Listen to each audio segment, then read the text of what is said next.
All right, so this is a classic integral that requires a trick that I call the double reverse trick.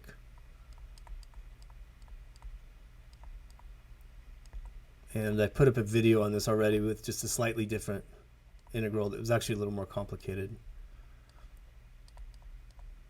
And the issue here is if I try to use integration by parts, the key to choosing the function u is that I want the derivative of u to create a simpler function, so I'm making some kind of progress. But when I look at these two pieces, I'm in trouble because neither one of these things gets simpler. E to the x, if you differentiate it all day, you just keep getting e to the x. And then if you start differentiating sines and cosines, they just flop back and forth between sine and cosine with some plus or minus signs out in front, but they're not getting simpler. So you got to see one of these before you would think to use it. I'm going to call this u, and I'm going to call this other piece dv. And in a way, I'm not going to make progress because the integral that pops out of integration by parts is no simpler than this one. But the key is that after the second time I apply integration by parts, something good will happen. So I'm going to, for later convenience, give this a name I. And I'm going to say u equals e to the x, du equals e to the x dx, because the derivative of e to the x is just itself. dv equals cosine x dx, which means that v must be sine x. I apply integration by parts, and u times v is e to the x sine x, minus the integral of v du, which is sine x e to the x dx. I'm going to write it this way, e to the x sine x dx.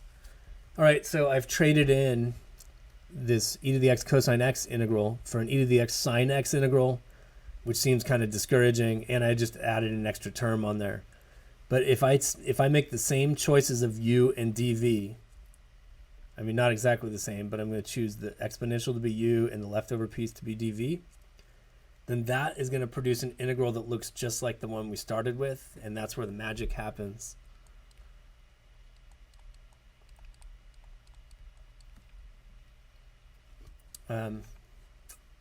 Let's see, I went a little too fast there. Okay.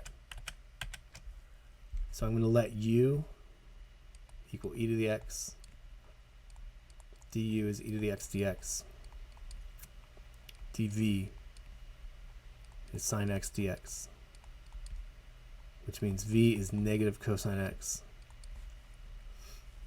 So I'm going to get more room by going over here. And I have this piece out in front, this guy, e to the x sine x. That's a spectator in this whole thing. And then in my brackets here, I'm applying integration by parts to this integral. So I have u times v. That's negative e to the x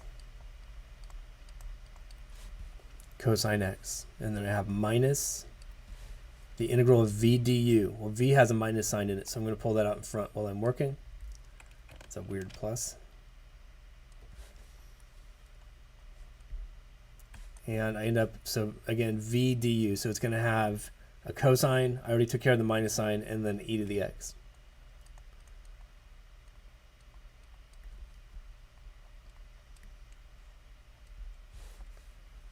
All right, and if I just distribute the minus sign through this, I end up with e to the x sine x plus e to the x cosine x minus the integral of e to the x cosine x dx. This thing you'll recognize as I. That's the original integral I. So what I do in this, what I call the double reverse trick, I found a new copy of the original integral, and I can gather that together with the old one on the left hand side. So I could say like 2i is e to the x. I'm going to factor a little bit. Sine x plus cosine x. Okay, I just added this term to the left hand side, and so my original integral I is going to be 1/2 e to the x times the quantity sine x plus cosine x. It was an indefinite integral, so I should add a plus c on that.